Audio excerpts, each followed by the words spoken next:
हमारे प्यारे भाई बहनों, आशा करते हैं आप सब ठीक होंगे और मन लगा के अपने एग्ज़ाम की तैयारी कर रहे होंगे। तो आज हम आपके लिए ले आए हैं CDP के कोई क्वेश्चन। तो समय को न गंवाते हुए चलिए हम स्टार्ट करते हैं। तो निम्नलिखित में से कौन सा कथन सही नहीं है? तो हमारा ऑप्शन दिया गया है, तो उसमें से वंशानुक्रम व्यक्ति की जन्मजात विशेषताओं का शोधन है, तो यही ऑप्शन हमारा सही नहीं है। तो चलते हैं हम उसकी व्याख्या की तरफ। तो वंशानुक्रम व्यक्ति की जन्मजात विशेषताओं का शोधन नहीं है, क्योंकि व्यक्ति को स्वतः ही वंशानुक्रम द्वारा गुण प्राप्त हो जाता है। व्यक्ति को न केवल अपने माता पिता से वरन अपने पूर्वजों से भी अनेक गुण विरासत में मिलते हैं। माता पिता तथा पूर्वजों से प्राप्त होने वाले गुण जन्मजात होते हैं, जिन्हें वंशानुक्रम, पैतृकता, वंश परंपरा अथवा अनुवांशिकता आदि नामों से पुकारा जाता है। तो चलते हैं हम नेक्स्ट क्वेश्चन पे। साचर्य के नियम में हमारा ये सब ऑप्शन दिया गया हुआ है। तो हमारे ये ऑप्शन में हमारा ये सभी ऑप्शन सही है।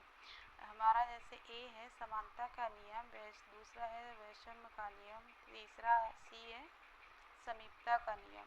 तो ये सभी सही हैं। तो इसकी हम व्याख्या करते हैं। साहचर्यवाद में विचारों के साहचर्य का विवेचन किया गया है। स्मृति के विवेचन में साहचर्य का उल्लेख प्राचीन काल से ही चला आ रहा है। अरस्तु ने विचारों के स्मरण के संबंध में निम्नलिखित 3 बातों का जिक्र किया है: समानता का नियम, विरोध, वैषम्य का नियम, सहवर्तिता, समीपता का नियम। तो चलिए हम आशा करते हैं क्वेश्चन भी आपको समझ में आएगा। चलते हैं नेक्स्ट क्वेश्चन पे। तो गिट्स के अनुसार अनुभव द्वारा व्यवहार में परिवर्तन ही डैश है। तो यहाँ पे ऑप्शन हमारा दिया गया है, तो हमारा ऑप्शन होगा सी, सीखना। तब इसकी हम व्याख्या करते हैं।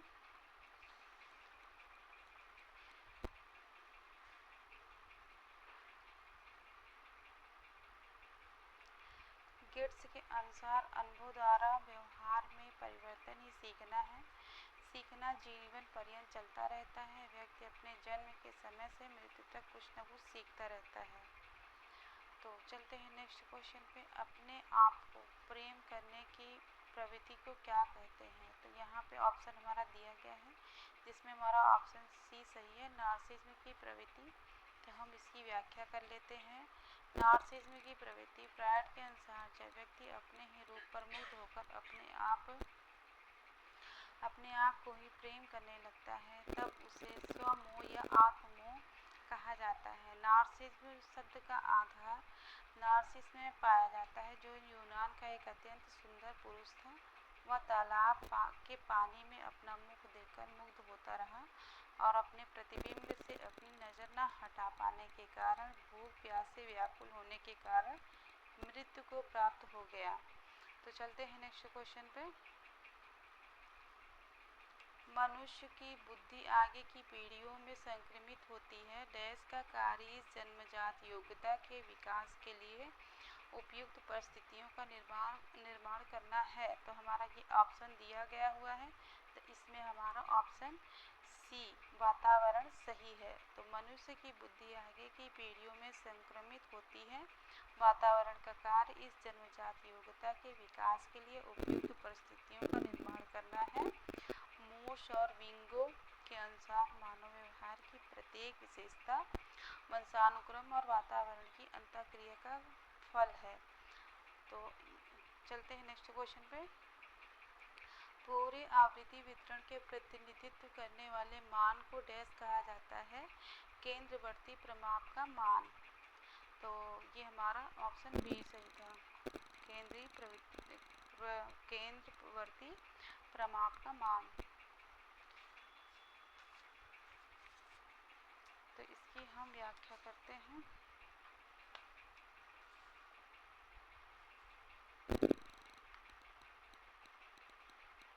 केंद्रीय प्रवृत्ति के माप से तात्पर्य एक मिनट।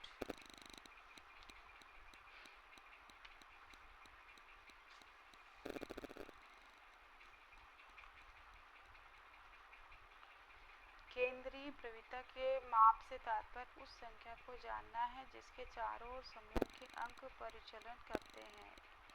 हमें इसे हम माध्य अंक एवरेज स्कोर कहते हैं। जैसे यदि हमें किसी कक्षा की भूगोल की योग्यता को जानना है तो उसके लिए कक्षा के माध्य प्राप्तांक को ही जानना पड़ेगा, जैसे माध्यिका बहुलक। तो निम्नलिखित नेक्स्ट क्वेश्चन है, निम्नलिखित में से कौन सी विशेषता आंतरिक रूप से अभिप्रेरित बच्चों के लिए सही नहीं है? तो इसमें सही नहीं पूछा है, तो हमारा ऑप्शन दिया गया हुए हैं, तो इसमें से हमारा वो हमेशा सफल होते हैं, ऐसा ये है बी वाला हमारा नहीं होगा। तो इसी व्याख्या करते हैं। अभिप्रेरणा के आंतरिक सिद्धांत को हैरो और उनके सहयोगियों ने 1956 प्रतिपादित किया था। हैरो ने आंतरिक अभिप्रेरणा की महत्ता प्रदर्शित करने के लिए बंदरों पर विभिन्न प्रयोग किए। यदि बालक कोई कार्य स्वयं करने का प्रयास करता है तो वह आंतरिक रूप से अभिप्रेरित होता है तथा चुनौतीपूर्ण कार्य करता रहता है। इस प्रकार यह निश्चित रूप से नहीं कहा जा सकता है कि बालक हमेशा सफल हो। तो चलते हैं नेक्स्ट क्वेश्चन पे। बालक एक ऐसी पुस्तक है जिसका शिक्षक को आदोपांत अध्ययन करना चाहिए। उपरोक्त कथन किसके द्वारा दिया गया है? तो हमारा ऑप्शन ये दिया गया है, जिसमें हमारा ऑप्शन रूसो सही है। रूसो का कथन है कि बालक को एक ऐसी पुस्तक है जिसका शिक्षक को अधोपांत अध्ययन करना चाहिए। बालक केंद्रित शिक्षा एक ऐसी शिक्षा प्रणाली है जिसको बालक के सर्वांगीण विकास पर जोर दिया जाता है। इस शिक्षा में बच्चों की भावना एवं अभिव्यक्ति को महत्व देते हुए जनतांत्रिक माहौल में शिक्षा दी जाती है। चलते हैं नेक्स्ट क्वेश्चन पे। बाल मनोविज्ञान के अनुसार शिक्षा के क्षेत्र में मुख्य स्थान है, तो हमारे ऑप्शन दिए गए हुए हैं। तो इसमें हमारा है बालक का, हमारा शिक्षा के क्षेत्र में मुख्य स्थान हम बालक का है, तो इसकी हम व्याख्या कर लेते हैं।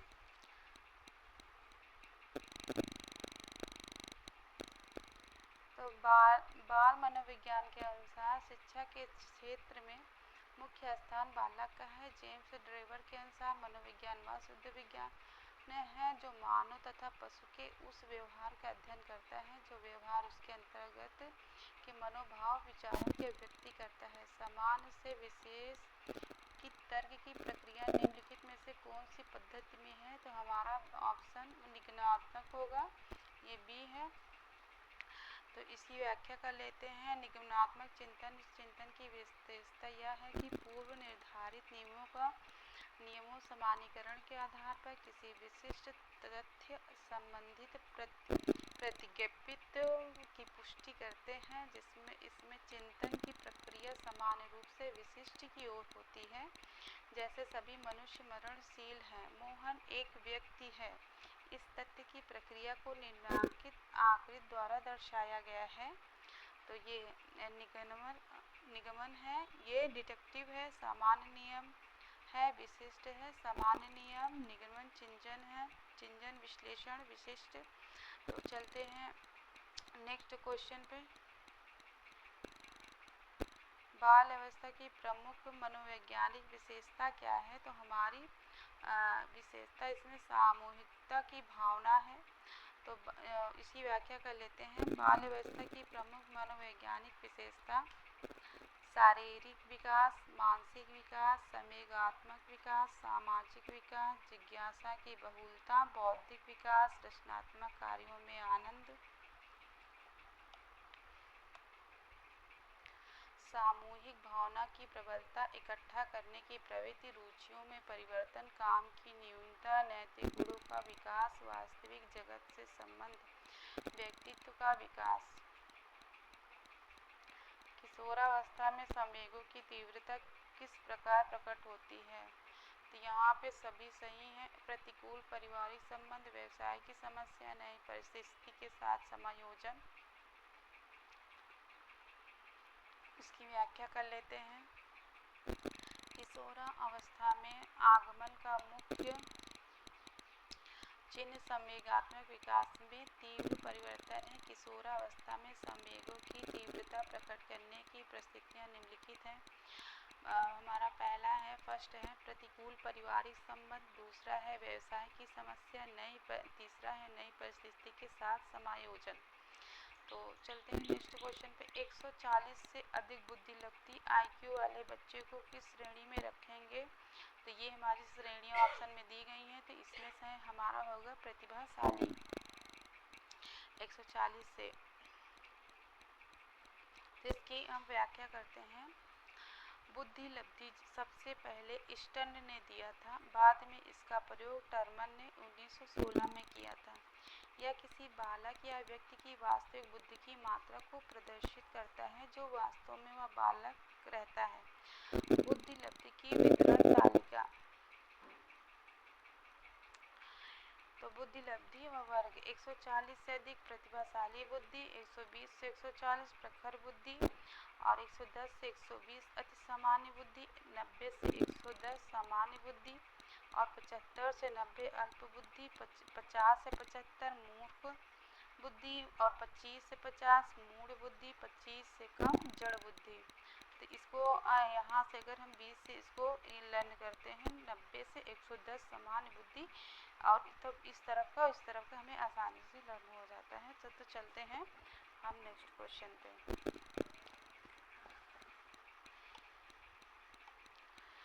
सृजनशीलता मौलिक परिणामों को अभिव्यक्त करने की मानसिक क्रिया है। तो उपयुक्त कथन किसके द्वारा दिया गया है? तो हमारा ऑप्शन दिया गया है। तो इसमें क्रो एंड क्रो के द्वारा हमारा दिया गया है। तो इसकी व्याख्या करते हैं। क्रो एवं क्रो के अनुसार सृजनात्मकता मौलिक परिणामों को अभिव्यक्त करने की मानसिक प्रक्रिया है। सृजनात्मकता मौलिकता है जो वास्तव में किसी प्रकार की क्रिया में घटित हो सकती है। नेक्स्ट क्वेश्चन, प्रयास और भूल सिद्धांत के प्रतिपादक हैं। तो प्रयास और भूल के सिद्धांत के प्रतिपादक थॉर्नडाइक हैं। इसकी व्याख्या करते हैं। प्रयास एवं त्रुटि सिद्धांत के प्रतिपादक थॉर्नडाइक हैं। जानवर पर अनेक प्रयोग करके थॉर्नडाइक ने सर्वप्रथम प्रयास त्रुटि द्वारा अधिगम विधि का निरूपण किया। सीखने के नेक्स्ट क्वेश्चन है, सीखने के पठार के निराकरण के लिए क्या नहीं करना चाहिए?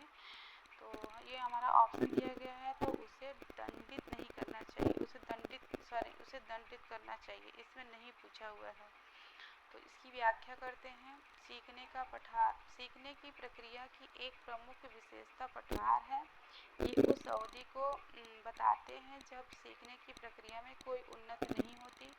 सोरेनसन के अनुसार शायद ऐसी कोई विधि नहीं है जिससे पठारों को बिल्कुल समाप्त कर दिया जाए, पर उनकी संख्या एवं अवधि को कम किया जा सकता है। अतः पठारों के निराकरण हेतु बच्चों को दंडित करना सही उत्तर नहीं है। तो चलते हैं नेक्स्ट क्वेश्चन पे। तो जिस वक्र रेखा से प्रारंभ में सीखने की गति तीव्र होती है और बाद में यह क्रमशः मंद होती जाती है, तो उसे कहते हैं उत्तरोत्तर वक्र। तो ऑप्शन हमारा उत्तरोत्तर वक्र होगा। तो इसकी व्याख्या कर लेते हैं।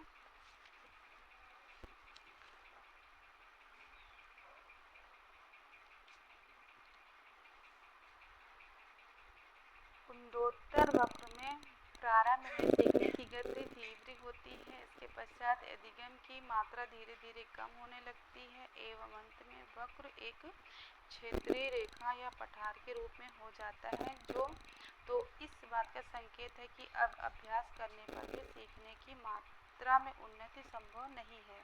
इसे घटनशील उपलब्धि वक्र या नकारात्मक गति वक्र भी कहते हैं। घटता निष्पादन वक्र अधिगम की मात्रा, ये है अभ्यास उत्तरोत्तर वक्र। नेक्स्ट क्वेश्चन, व्यक्तिक भिन्नता का क्या अर्थ है? तो हमारा ऑप्शन दिया गया है। इसमें हमारा ऑप्शन होगा कोई दो व्यक्ति शारीरिक मानसिक योग्यता और संवेगात्मक दशा में समान और एक जैसे नहीं होते। इसकी व्याख्या करते हैं। व्यक्तिक भिन्नता का अर्थ व्यक्तिक भिन्नता केवल दो व्यक्तियों के मध्य विद्यमान भिन्नता का ही घोतक नहीं है, वरन किसी व्यक्ति के समूह के अंदर की भिन्नता का भी घोतक है। कोई बालक पठन रुचि में सामान्य हो सकता है, शारीरिक शक्ति में अत्यंत शक्तिशाली हो सकता है और विद्यालयी उपलब्धि में बहुत नीचे हो सकता है। तो चलते हैं नेक्स्ट क्वेश्चन पे। मानसिक स्वास्थ्य विज्ञान का प्रमुख उद्देश्य है हमारा ए और बी दोनों सही है। बालक के मानसिक स्वास्थ्य की रक्षा करना और कुसमायोजन का निराकरण करना। तो इसकी व्याख्या करते हैं। मानसिक स्वास्थ्य विज्ञान प्रमुख उद्देश्य बालक के मानसिक स्वास्थ्य की रक्षा करना, कुसमायोजन का निराकरण करना आदि है, जिससे बालक के मस्तिष्क का पूर्ण रूपेण विकास हो सके और बालक अपने वातावरण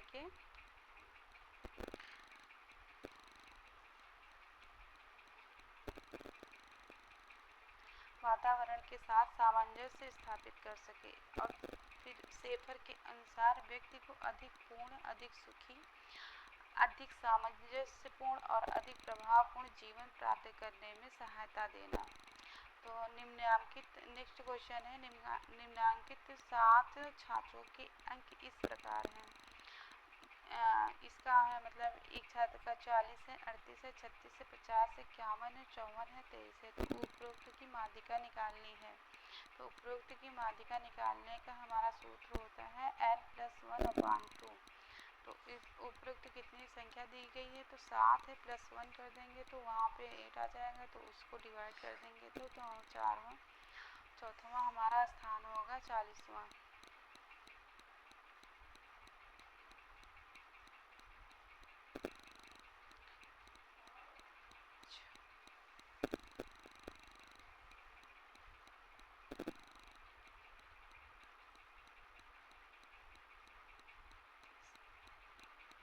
नेक्स्ट क्वेश्चन, रुचि का संबंध है अवधान।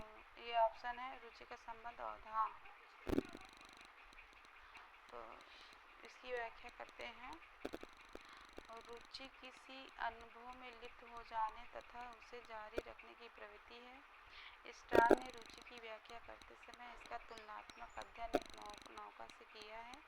अपने उदाहरण से स्ट्रॉन्ग कहते हैं कि मोटर नौका की गति एवं पतवार नौका की दिशा निर्धारित करती है तथा मोटर एवं पतवार दोनों तय करने के लिए उत्तरदायी हैं। अतः कहा जा सकता है कि ध्यान और रुचि का घनिष्ठ संबंध है।